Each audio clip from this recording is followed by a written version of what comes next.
야, 이건 아니다. 에이. 참, 말도 안, 이건 정말 말도 안 되는 주제예요. 너무 이 주제가 좋아. 양승 변호사님 말씀하시기 전에 하세요. 일단 들어보고요. 야, 나 최고의 양승 변호사. 사실 제가 요새 상담을 하면서 저희 의뢰인들도 그렇고 가정법원에서 여성들의 외도 문제가 사실은 굉장히 심각합니다. 그리고 이거는 우리가 지금 받아들여야 할 현실일 것 같아요. 그래서 하는데 모든 사건들에서 똑같이 나오는 얘기는 결국에는 외로움인 것 같아요. 그리고 내 마음을 몰라주는 죄. 그런데 너무나 많은 남성들을 보게 되는데 거기서 내가 갖고 있는 공통 관심사에 대해서 한번 얘기가 시작이 되다 보면은 거기서 오는 이 밀착감이나 이런 그 만족감이 굉장히 커진단 말이에요. 그러면은 사람이라는 게 대부분의 그 외도의 상대방은 굉장히 가까운 데 있잖아요. 그러면은 선생님하고 한 번은 뭐 애 상담을 하다 보면은 애 상담을 하다가 애 문제를 의논할 때 갑자기 전화를 하고 싶은 상대방이 남편이 아니라 그 선생님이 되는 거예요. 그러면 거기서부터 애에 대해서 같이 고민을 해주니까 너무 고마운 거죠. 그래서 그렇게 하다 보면은 내 문제를 해결해 주는 사람이 어느 순간 남편이 아니고 선생님이 되는 거고. 네. 근데 그때 남편은 뭐 하고 있었냐? 이거 의논하려고 하면 집에 들어오지 않아요. 이거 의논하려고 그러면은 골프 나가 있어요. 이거 의논하려고 그러면 밤에 술 먹고 있어요. 그러니까 이걸 하다 보니까는 남편이 어디에 있었느냐 얘기가 나오고요. 대부분 소송을 하다 보면은 재판부에서 요새는 이런 판결들이 많이 나오고 있어요. 혼인 파탄의 원인이 부인의 바람 때문이 아니었다. 이미 그 전에 이 혼인 관계는 파탄된 게 아니었냐. 그래서 책임이 바람 피운 부인에게 있지 않다. 동등하게 있다. 이런 판례들이 이제는 많이 나오고 있거든요. 그래서 부인이 바람 피우는 이유에 대해서 많이 듣게 되는데 그걸 들어보니까 대부분은 원인 제공이 남편에게 있는 경우가 많고 100% 이거는 두 사람 간의 정서적인 외로움이나 공감대가 형성되지 않은 남편 때문이었다라는 사연들이 굉장히 많았었습니다. 그러니까 저는 이 주제가 박수도 마주쳐야 소리가 나듯이 100% 아내가 바람 피우는 건 남편 탓이다. 이건 나는 말이 안 된다. 그럼 교통사고도 이게 시선이 양쌍방인데 남자분들 얘기해 주세요. 정말로 이영애 원장님, 예, 저는 연구했잖아요. 연구를 또 하는 거예요. 좀 뜸했는데, 예. 너무 할 얘기가 많아서 어디서부터 해야 될지 모르겠어요. 아주 이제 길게 하세요, 이번에. 네. 그런데 제가 이렇게 보면 원망스럽다고 살인을 하는 사람의 유전자는 따로 있다니.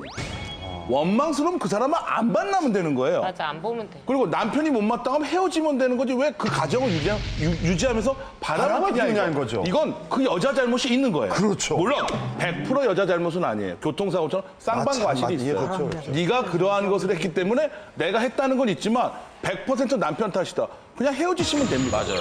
왜 그 남자를 살면서 경제적으로 도움을 받으면서 비겁하게 바람을 피냐 이거. 아니 남편들이 그렇게 얘기하잖아요. 남편들이 제가 이야기합니다 와이프한테. 남편들이 내가 바람을 핀 걸 얘기하잖아요. 당신이 알면 당신이 날 용서해도 내가 나를 용서를 못해. 이런 나는 절대 용서하지 마 이렇게 얘기합니다. 근데 이경규 선생님 예외적인 경우고요. 또 바람 피는 게 남자라는 거지. 아니요. 아니 왜 제가 용서받을 자격이 없다고 얘기하는데 제가 욕을 먹어야 아니 되죠? 그게 아니고요. 성급한 일반화의 오류를 그러긴 많이 해요. 한다는 거죠. 네, 그러긴 해요. 저것도 성급한 일반화 오를 수 있어 100%라면. 근데 대부분은 오해를 하시는 게 우리가 남편한테 요구하는 게 뭐 자꾸 여자로 봐주고 뭐 일주일에 서너 번짜리 잠자리를 해주고 선물 사다 주고가 아니라 모든 인간은 남자 다 마찬가지겠지만 인정받고 싶고 존중받고 싶은 거죠. 근데 여자친구한테 인정받고 싶은 넌 요리를 정말 잘해 이게 아니라 남편에게 인정받고 싶은 건 참 당신은 좋은 여자고 이쁜 아직도 여전히 예뻐 50, 60이 돼도 이런 말인데 제가 이태리에 가보면 독일이라든가 이런 데 노처녀나 그 골드미스 굉장히 많이 와 있어요. 왜? 독일 남자 되게 딱딱해서 너 이쁘다 이런 말 잘 안 해주는데 이태리에만 앉아 있으면 혼자 있는 여자를 내버려 두는 남자가 없어요. 그렇더라. 다 윙크해주고 막 이래주고 가요. 저도 처음에 20몇 대 갔을 때는 남자들 어찌나 저한테 성화를 보내든지 나 이민 와야 되나? 나한테 막 수출형이가 봐. 내수에서는 이렇게 반응이 안 좋았는데 내수형이 수출형이구나 되는구나라고 했는데 50대 넘어가니까 그들도 눈이 있어서 절대 저 링크 안 하더라고요. 근데 어쨌든 촉촉해지고 싶은 그런 것들이 있을 때 맞아 떨어지는 거죠. 근데 그거를 어떤 여성들은 내가 자식이 엄마니까 자존감을 할 수도 있는 거고 내가 남편이 나를 여성으로 보지 않아도 나는 뭔가가 있을 수 있다면 되지만 그렇게 의지와 절제력가 있는 여성 드문데다가 그때 이렇게 바람 불어오면 실비가 내려주면 잠깐 흔들릴 수가 있어요. 근데 대부분의 경우에 흔들릴 여성 경우에는 남편이 지켜주지 않아서 혹은 너무 건조하게 해줘서 이런 경우가 많더라는 그러니까 얘기죠. 이게 어쨌든 남편 탓을 하시는 거잖아요. 남편이 결정적이고 왜냐면 부부니까. 결정적이라고 제가 그러는데 물어볼게요. 남편이 예쁜 여자는 바람 피면서 내가 바람 피는 건 아내 탓이야. 기분이 어떠세요? 그럴 수도 있죠. 아내가 늙고 못생겼어. 젊고 예쁜 네가 너무 좋아. 저는 내가 바람 피는 건 아니요. 100% 근데 아내 여자가 탓이야. 남편이 돈을 안 벌어줘서 바람을 핀다는 경우는 거의 못 네. 봤어요. 사실 그런 여성분들이 수년 오랫동안에 남편의 어떤 무관심 혹은 남편의 어떤 어떻게 보면 거의 방치에 의해서 뭐 외도로 이어질 수 있다라는 거 일부분 인정을 해요. 이해는 할 수 있고 하지만 그것이 외도를 정당화시킬 수는 없다라는 거예요. 그러니까 분명히 내가 아까 쭉 얘기 나온 건데 남편과의 관계가 이미 나는 감정적으로 멀어졌고 이미 남처럼 느껴졌고 가정 생활이 더 이상 유지하기 힘들다 그러면 그 관계를 정리하고 내가 온전히 선 상태에서 새로운 누군가를 만나든지 말든지는 그건 그 사람 몫이지만 이건 남녀의 문제가 아니에요. 내가 누군가를 새로 만나면서 이 관계를 완전히 정리하겠다는 건 굉장히 위험한 생각이고요. 본태성 외로움이라는 분들이 있어요. 누가 옆에 있건 뭘 하건 항상 공허하고 외로운 분들이 있습니다. 그런 사람 진짜 있어요. 네, 그런 분들은 누굴 만나건 누굴 옆에 갖다 놔도 해결이 안 돼요.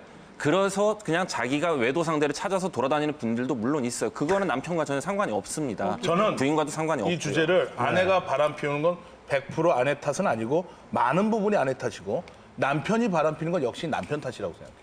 왜 이 문제를 상대에게 떠안느냐고. 맞습니다. 바람 핀 건 내가 핀 거잖아요. 내가 나쁜 놈이지. 아니 오늘은요 주제도 사실은 되게 좀 무겁고 이게 그냥 쉽게 할 얘기들은 아닌 것 같아서 그냥 가만히 좀 있어 보려고 작정을 하고 좀 있어봤는데요. 저는 지금 양재인 선생님 하신 말씀 맞아요. 이걸 왜 네가 다 똑바로 정리를 해서 널 쓴 다음에 이걸 다 누구라고 사귀든지 말든지라는 게 참 맞는 말씀인데요. 살아가는 동안에 아내가 자기의 자존을 잃고 살 수밖에 없는 세월들이 있었다는 얘기예요. 그걸 누가 가해를 했냐. 이건 가해라는 거죠. 삶이 주는 그 사람하고 함께 살기로 한 그 세월이 주는 가해라는 거죠. 결국 지금 아내가 남의 남자를 보고 바람을 피우는 건 자기의 자존을 잃고 갔을 때의 일이거든요. 그런데 그렇게 하는 세월을 누가 만들었냐는 거죠. 여기서 남편 탓이라는 거예요. 말씀하신 대로 이런 태성이 다 사는 사람이 있지만 살아오는 동안에 남편의 역할이 아내의 삶이 자기의 자존을 놓고 가게 해서 그런 하나를 보고도 나를 지키지 못하게 가는 세월들이 부부간의 세월이었다라는 게 이런 결론을 낸다라는 걸 왜 생각 못 하냐는 거고요. 살아가는 삶이 그 사람을 무너뜨리는 삶도 있을 수 있고 살아가는 삶이 내가 남편한테 칼을 하는 삶이 될 수도 있다는 걸 서로 돌아보지 않기 때문에 이런 자존을 잃어버리고 이런 걸 간다라는 거죠. 그러니까 제발 잘난 척 좀 하지 말고 소리 좀 지르지 말고 돌아보라는 얘기인 거죠. 저는 정말. 아니 먼저 한번 하셨으니까 한번 얘기해줘. 잠깐만요. 예. 얘기하시고 다 순서가 있어요. 양재진 씨 하는 거 자르지만 안 잘라요. 아니 그게 아니고요. 그냥 일반 남녀가 각자 바람피는 같은 여자들이 너무 급속도로 결혼을 안 하셔서 그렇죠, 오메가 씨. 오메가 씨 차례인데요. 아니요. 선생님 죄송해요. 양재진 선생님이 그 정신신경과학적으로 학문적으로는 굉장히 완벽한 경제 이루는지 모르겠지만 일단 결혼이라는 체험을 안 해보셨어요. 학문적으로 하시고 이럴 줄 문론적으로 알았어요, 하신 이럴 줄 거예요. 그러니까 결혼이라는 게 두 부부가 항상 일반적인 한 일방 상대와 성적으로 독점 계약만 맞는다는 것 혹은 이성적으로 흔들릴 때까지만 유지되는 게 가정이나 부부관계가 아니에요. 그러면 제가 결혼하고 나면은 물론 숱한 인간 사이에서도 친구끼리도 싸우고 배신하고 우정하고 뭐 하도 그래 이 친구한테 배신을 때렸지만 우정은 지속할 수가 있다는 사람이 있는 반면 다시는 안 본다는 친구도 있을 수 있는 거예요. 맞아. 남편이라고 하더라도 이 남편이 나에게 다른 여자를 만나서 결혼의 순결을 나에게 손상을 시켰지만 아이 아빠로서 혹은 그냥 가장으로서 난 유지하고 있을 수가 있고 그건 지울 수가 있어서 개인이 선택할 문제지. 그러니까 제가 전반적으로 얘기하고 무슨- 싶은 거는 네. 결혼 그 자기가 한 선택에 대한 책임도 자기가 져야 된다라는 거고 그걸 딴 그거에 데서 보상받지 내가 선택을 않아. 해놓고 나중에 와서 그 책임에 대해서 다시 또 남편에게 묻는 거는 아니다라는 얘기고요. 결혼이나 출산 얘기만 나오면 안 해봐서 그래 너 해봐라고 항상 얘기를 듣는데 그런 경험론적인 사고의 가장 큰 그 맹점이 뭐냐면 유인경 기자님 본인이 결혼해보셨고 결혼 생활 오래 해오셨기 때문에 나는 얘기할 수 있으라고 그러지만 그건 본인 하나의 경험일 뿐이에요. 결혼 몇 번 해보셨어요?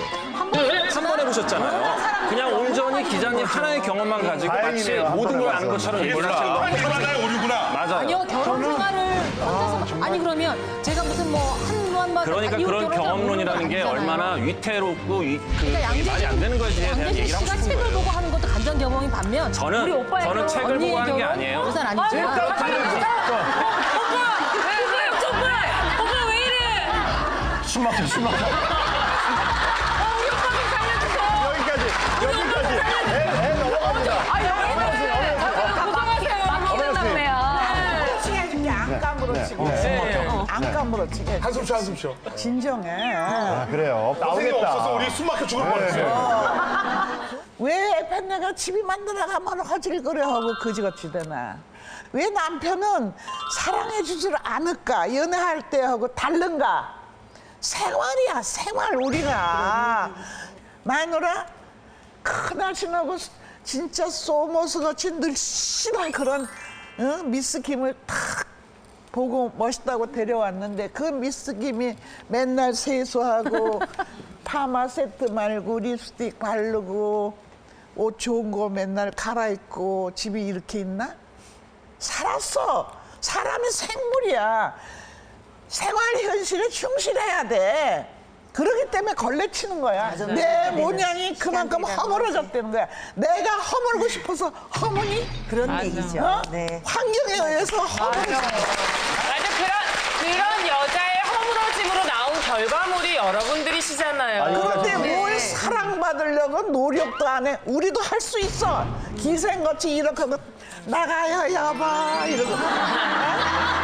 갔다 올 때 옷 근데요, 갈아입고 어서 선생님. 오세요 뽀뽀.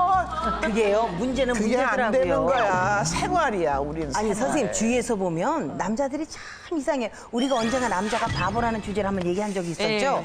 저는 그때 정말 느꼈던 건데요. 바보다 바보. 바보다 바보인데 그런데 사랑받으려고 노력하지 않은 아내의 탓이라고 하지만 사랑받으려고 하는 아내를 막 정말 그 사랑이라는 종류도 여러 가지가 있는 감싸는지 거예요. 알아야 돼. 정말 안진뱅이 분수도 있고 키다리 분수도 있는 것처럼 그래. 분수가 뿜어내는 건 다 같지만 사랑받으려는 노력을 립스틱 바르고 머리하고 예쁘게 하고 헬스클럽 가서 운동하고 막 하는 아내는 귀여운데 왜 저처럼 남편 군내에서 입던 낯익고 꼼에서 입고 저기 안에 몸빼바지 입고 걸레질 치고 도우미 아줌마 돈 하나 더 아껴서 그거 하나 더 적금 넣어서 다른 걸 만들겠다고 하는 그거는 노력하지 않느냐고 생각한다는 거죠. 저는 이거에 대해서 아프다라는 거 이런 생활들이 남자들이 선생님 지금 말씀하신 것처럼 자존을 놓게 하는 시간들이라는 거죠. 그러니까 엉뚱하게 수영 선생 보고 눈이 팔려가지고 애 끌고 다니면서 수영도 만들고 이런 것들이 남편 탓이다라는 그 탓을 하는 거지. 남편 탓 맞아요. 모든 책임을 남편 탓이라는 얘기가 아니, 이경정 원장님. 듣고 보니 남편이 나쁘네.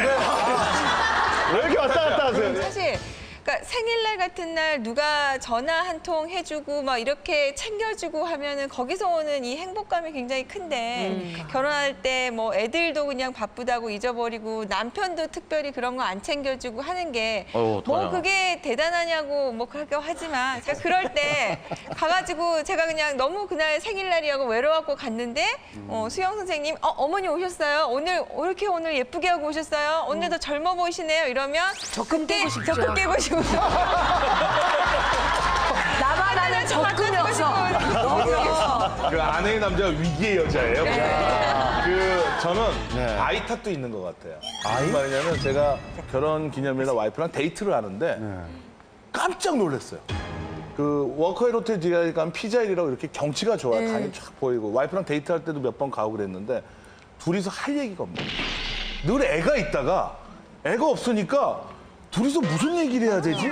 그러니까 늘 보니까 항상 영화를 보건 여행을 아이들이 함께 있었지 단둘이 있었던 시간이 굉장히 처음인 것 같은 거예요. 그래서 이제는 부부간에 소원한 것은 어떻게 보면 남편 탓이다 아내 탓이다가 아니라 아이와 함께 정신없이 묻혀 살다 보니까 둘만의 시간을 일부러라도 갖는 관심이 좀 잃어버린 게 아닐까. 그래서 저는 좀 둘만의 시간을 갖는 게 좋은데 요새 와이프랑 서로 이 선텔 오일 발라주듯이 바디젤을 등에 서로 발라줘요. 진짜? 예. 그러니까 아침도 차려주고 굉장히 사이가 좋았어요. 그거 하면서 이제 와이프가 오늘 주제를 얘기했더니 이 얘기를 해주더라고요. 청담동에 굉장히 유명한 베이커리가 있는데 그 베이커리 굉장히 멋있게 차려입은 미씨들이 많이 다닌대요. 그래가지고 어떤 외국인 회사의 남자들이 요즘 젊은 여자 만나는 것보다 그런 여자랑 데이트하고 싶다고 얘기한대요. 그래서 내가 받으면서 그래 남편의 피땀을 흘린 헌신의 여자는 놀고 있구나 그랬거든요. 그랬더니 와이프는 이 이야기의 주제는 그게 아니라 남편이요 김장하라는 뜻이 되는 거야. 그래서 나라에서 수영장이고 헬스클럽이고 뭐 카페고 어디 브런치 파는 어디든 다 종업원이든 선생님들을 나 같은 사람들을 쓰면 그때 가서야 아내들이 아유 그나 우리 남편밖에 없구나 이 고마움 알지. 우리나라 서비스업 무너진다. 아직까지 구독과 좋아요 안 누르셨어요? 지금 당장 눌러주세요.